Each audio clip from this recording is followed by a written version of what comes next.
asalaamaaleykum suñ mbokk internet yi ñu ngi waat si seen émission Ndenkaane Koor Ndenkaane Koor nag tey ñu ngi seet si Momadou Dione moom mooy directeur COSEC DG ñu ngi lay nuyu. maa lay fay di nuyu téléspectateur référence yëpp. nan ngay dundee le mois de Ramadan parce que ñu ngi si jeexital bi mais xam nañ ni yombul de. waaw weer bu xaw a metti la ci yaram mais quand même bu am solo ci ngëneel. ni ma koy dundee moom surtout ak fin bi ni quand même kàttan bi commencé la néew tuuti. waaw parce que nee naa keroog maa ngi tooñ sax benn xarit sax ma ne ko buur bi yàlla moo tax mu yemale ko 30 parce que bu romboon 30 moom. dina metti trop dina xaw a yéeme. mais quand même ñu ngi koy dund comme ni ñu daan dundee koor. ndax yàgg nañu ko woor quand même. mais yàgg nga ko mais allié ko ak responsabilité c'est vrai que yàgg nga ci responsabilité aussi. ak responsabilité ak liggéey ak koor ni muy ki wàññee sa concentration ak exigence liggéey bi. loolu noo koy allié. waaw ni ma koy allié moom déjà koor dama naan rek course fond la déjà. waaw bu doon course xam nga course fond moom. boo koy tàmbali doo ko doone bëri rek départ. bon donc ni ma koy tàmbale mooy su ma xëyee déjà jàpp naa ne balaa 16 heures quand même war naa def l'essentiel. waaw l'essentiel ndax xam nga 16 heures 17 heures 18 heures ba jegee heure ndogu moom. da ngay xaw a loof tuuti donc. bët yi xaw a lëndëm. bët yi day commencé lëndëm. moo tax le matin quand même je mets le paquet. voilà donc sama liggéey ma def ko correctement nu mu gënee gaaw. mais gis naa ne également sax weeru koor ci ngay gën a am productivité. ci ngay gën a am productivité parce que déjà heure añ bi da nga koy zappé. donc heure añ bi da nga koy liggéey. n'est-ce pas da nga koy liggéey ndékk bi sax da nga koy. waaw parce que comme heure ba nga naan añ da nga naan arrêté dem añ noppalu tuuti. donc da nga koy enchaîner. et puis enchaînement boobu day tax ba doo perdre rythme maanaam. ok doo perdre rythme bon seetlu naa également ngëneel la bu yàlla def ci koor xëñ na. seetlu naa ne weeru koor quand même bon ci la xel mi di gën a naaj. di gën a naaj waaw di gën a ubbeeku. surtout ci bindkat bu mel ni yow. voilà loolu moom seetlu naa ko ci koor. xaw ma bon mbiru yàlla moom. xam nga yàlla mi woorloo cër yëpp.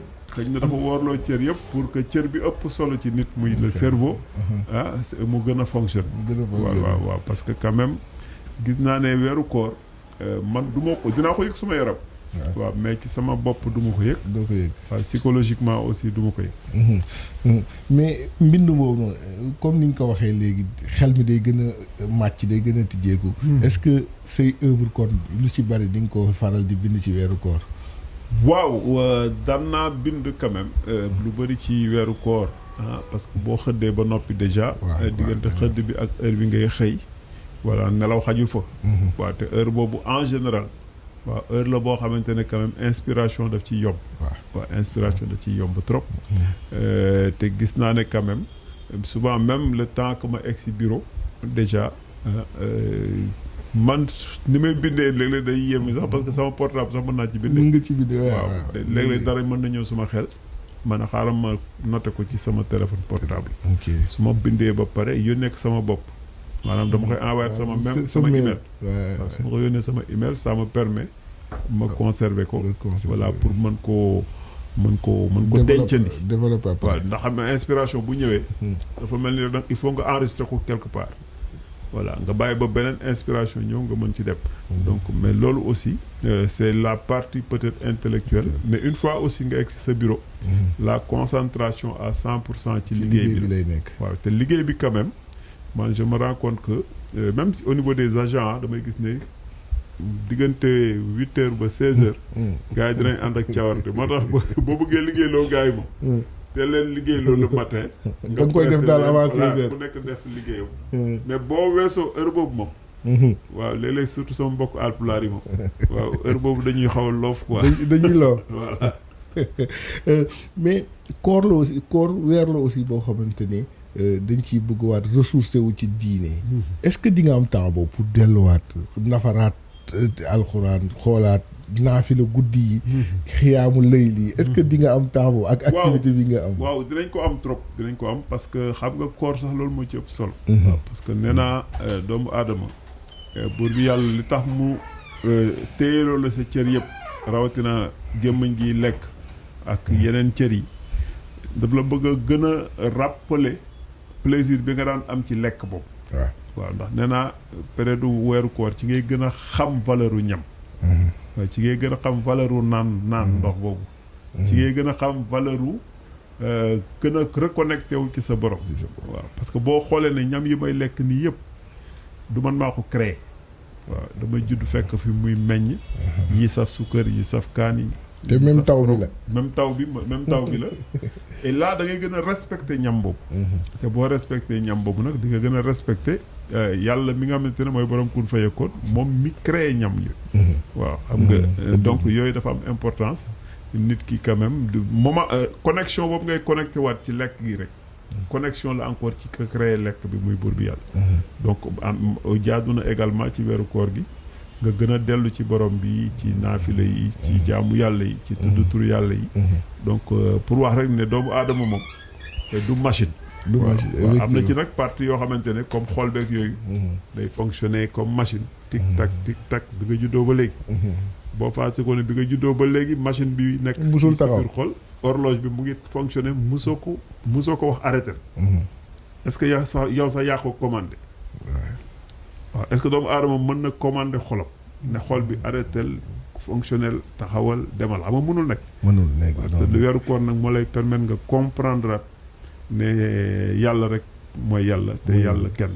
yàlla kenn la mais aussi ñu gis ni comme leader d'opinion nga leader politique nga yàlla def ni dañu gis ni solidarité bi ci weeru koor.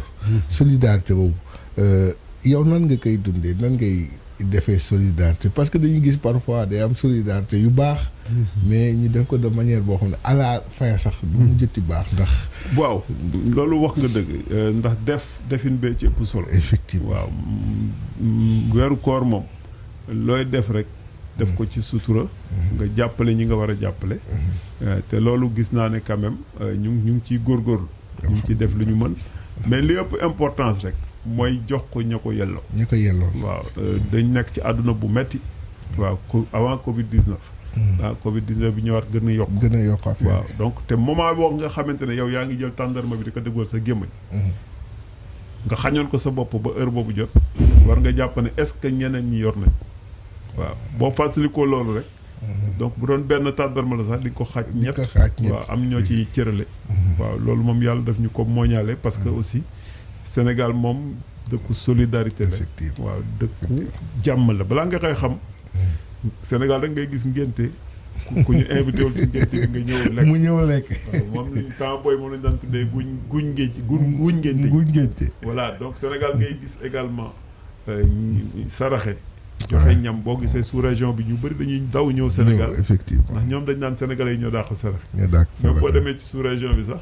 bu ñu gisee sa kanam ñu gis ne sénégalais nga sax dañ lay topp ba nga joxe parce que xam nañu cofeel bi nekk ci ak yërmaane bi nekk ci Sénégal loolu moom sénégalais nañ góorgóorlu rek ba ñu garder identité boobu noonu maanaam di partager di séddoo di partager di féddoo waaye weeru koor ku nekk da ciy faral di am histoire quoi ndax am na ñoo xam ne wooru gàlle ñoo xam ne dem géej yow sa histoire ak weeru koor lan la.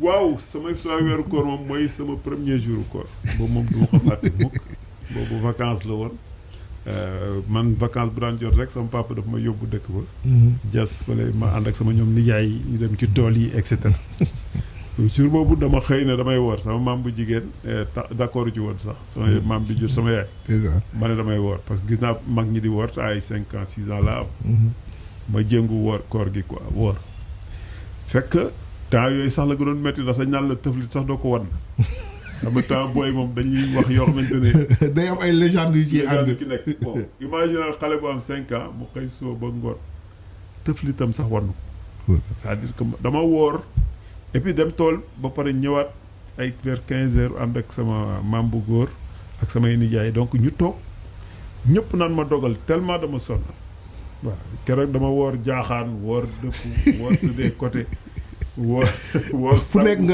nga làmb ko làmb ñëpp naan ma wooral dogal ma bañ ba heure timis bi dog ma def erreur nag dem songu ndox mi waaw léegi ma njëkkee bu tàng bi comme mar be ma gënoon sonal ma songu ndox mi nag oh là là waaw bi ma naanee ci ndox mi nag après affaire bi xaw a metti trop parce que dama ci sori woon trop.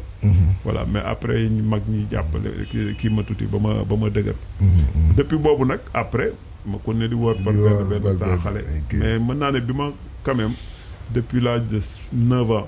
waaw ba léegi. nga régulier quoi. waaw woor moom dama saxoog moom di ko def. di ko def waaw di ko def chaque année bon mais quand même am na ci beneen histoire aussi ñun temps booy daan nañu woor dem géej.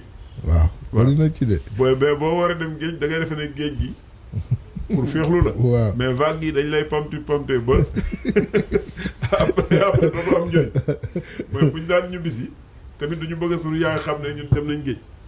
daaw ñu ko bëgg a xam. ñoom ñu xam ko. da ngeen ay astuce. bu ñu jugee géej nag suñu bët yi danaa xonq.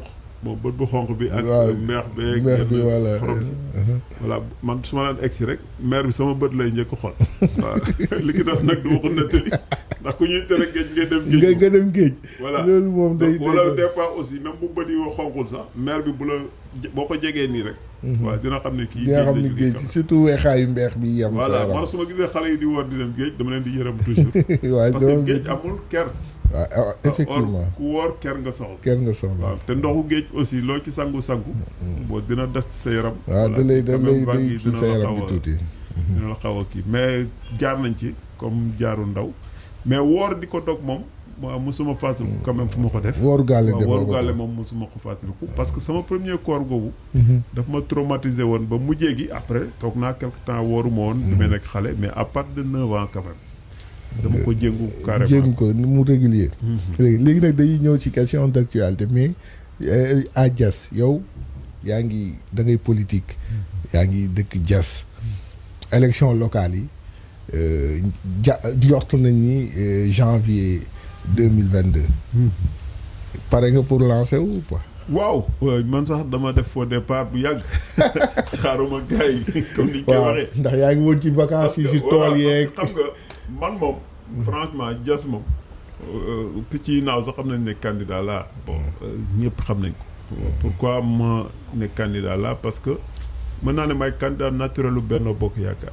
waaw ndax dañ dem parrainage présidentiel mu am ñetti collecteur bon man maa déposé 70% yi bon 4154 parrain laa déposé bon monsieur le maire bi gaañu Aliou Samba Cissé yàlla ko yàlla xare àjjana.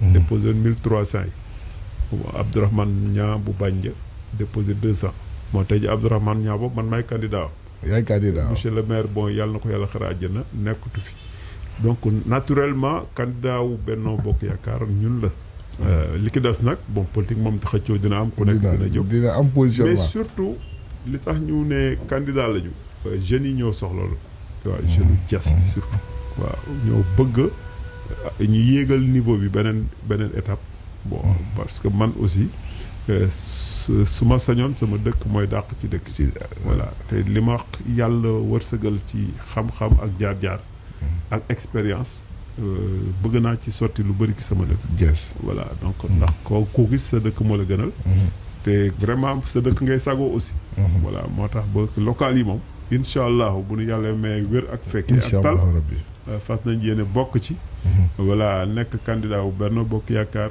et puis du yemul ci Benno tey ji parti bu mel ni Bës du Ñakk man maay seen candidat ñu wax nañ ko parti bu mel ni les forces vives yi nga xamante ne sax ay opposants la ñu woon ñenn ñi ne nañ man maay seen candidat donc Diass suñu candidature dafa dépasser même le cadre des clivages maintenant dina am ay ñaar ñett yoo xamante ne du ñu ànd ak yow te danañ ko di ko fésal aussi mais loolu mooy démocratie mais Diass li ki neex rek mooy dañ koy def ci mbokkoo voilà ak jàmmoo parce que loolu moo ëpp importance wax nga ko léegi l'emploi des jeunes xam naa mooy nekk suñu dernier point yow yaa ngi liggéey ci secteur boo xamante ne pourvoyeur d'emploi la mooy portuaire ak logistique nga aussi jublu ci bëgg nekk maire benn dëkk l'emploi des jeunes bi nga xamante ne président insisté na ci parce que depuis mi ngi ciy insisté di ci waxaat la principale solution lan la nga yaakaar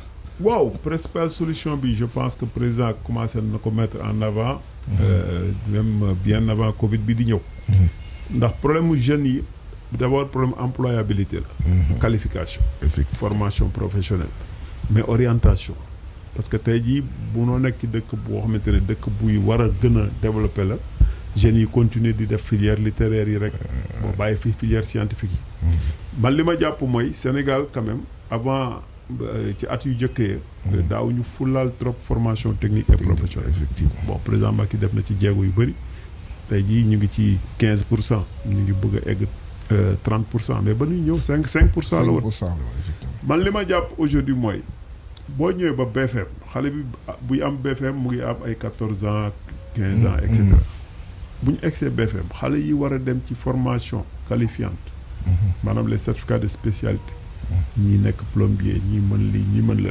période boobu il faut que le maximum dem foofu de possibilité am foofu nga xamante ne moment boobu bu ñu jàngee yeneen ñaari at 18 ans ñu am qualification commencé liggéey dans les métiers du bâtiment ñii ci yële métier et cetera même bu ñuy continuer seen jàng après ñeneen ñiy continuer ba bac après le bac mu amaat beneen passerelle de formation professionnelle yoo xam ne état bi am na ñu ci mettre en place mooy centre de formation yi ñuy commencé def ci département yi ñenn ñi def les ISEP waaw ISEP yi sax boo ñëwee ba université la voilà ISEP yi aussi gis nga li ci état bi def y a les espaces numériques ouverts ak yooyu donc bu ñu ñëwee nag ba université ñay génn université ñu fexe ba le maximum possible mën ci am aussi qualification professionnelle li ki des aussi ñu renforcer tous les dispositifs tey jii man par exemple avant forum emploi jeunes yi bi ko président lancé daf ko lancé rek man Diass li ma njëkk a def dama créer plateforme pôle emploi Diass tey jii plateforme bi y y avait avant-hier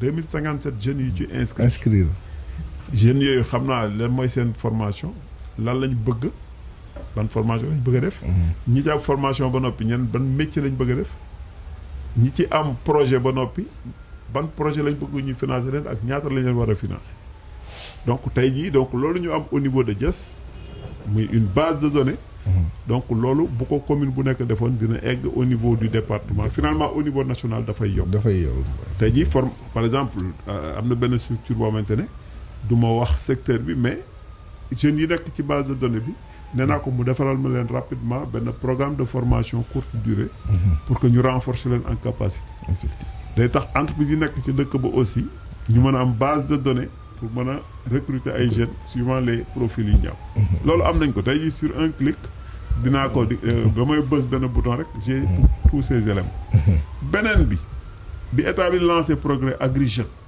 nga xamante ne agriculture dama poussé jeunes yu Diass yu bëri pour ñu inscrire ànd naa ak yow tub na ci tool yi voilà gis nga daaw def nañ programme de relance agricole post Covid mais ren état indiwaat programme Agri Jeunes inscrire nañ ci à peu près plus de 300 et quelques même un peu moins de 400 jeunes yoo xamante ne en principe même ce week-end war nañ leen mën a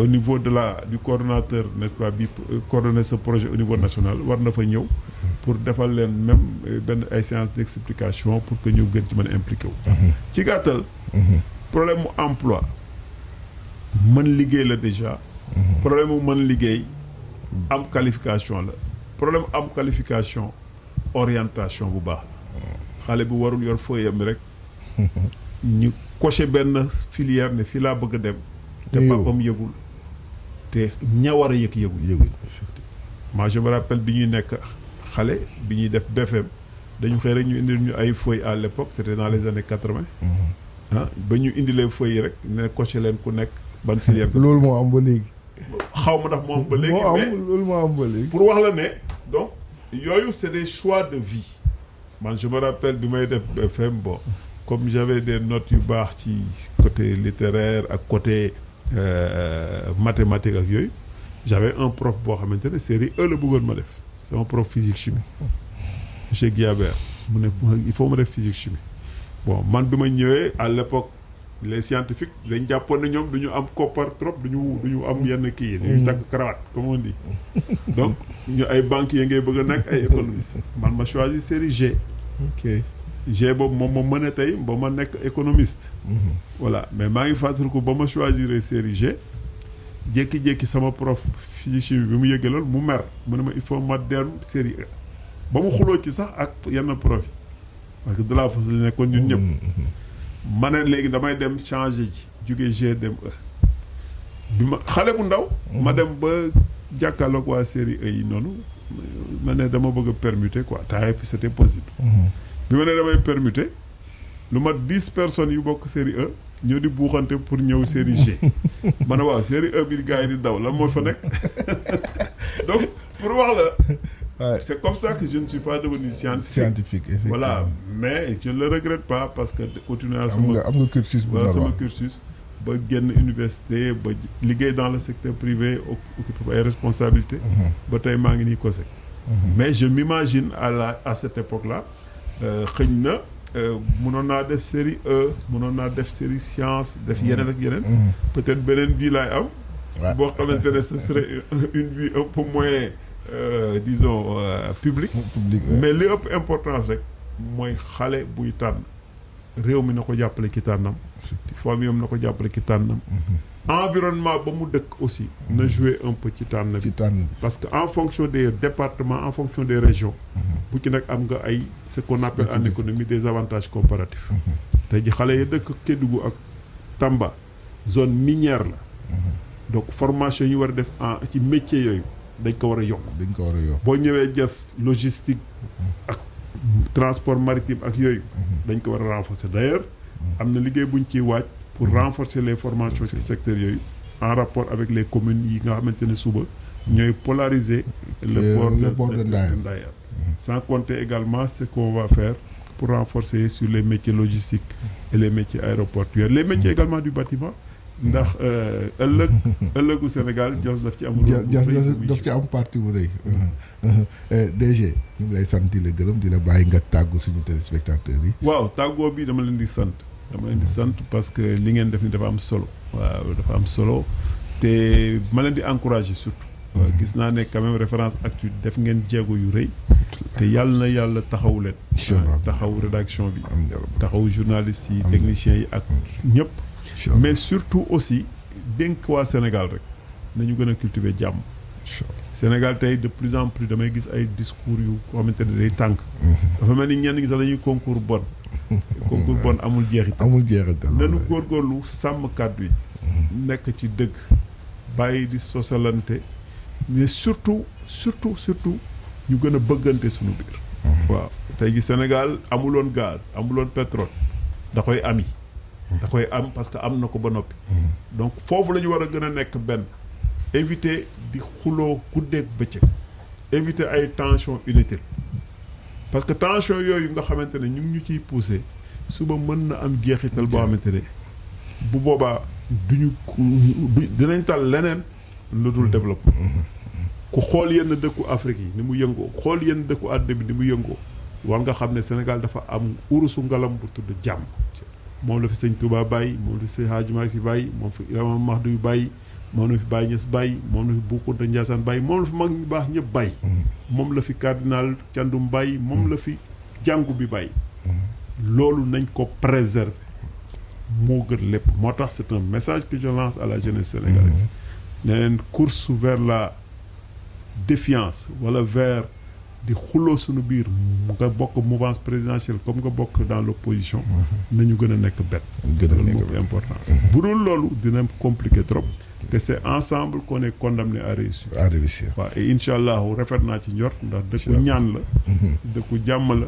mais yàlla bayal sa tool te tool bi xale yi ñoo ko war a bay surtout ci jàmmoo boobu incha allah loolu moo ëpp solo incha allah merci beaucoup DG ñun tam ñu ngi lay sant di la gërëm comme ni mu ko waxee nañu bëggante suñu biir Serigne Touba waxoon na ni jàmm nit du am lu ko gën fii du am lu ko gën fa ñu jëm donc nañu cultiver la paix pour ñu mën a développer suñu Sénégal ensemble mu nekkoon seen émission Ndenkaane Koor tey ñu daloon Mamadou Dione moo nekk directeur COSEC di leen dig daje beneen émission ak beneen gan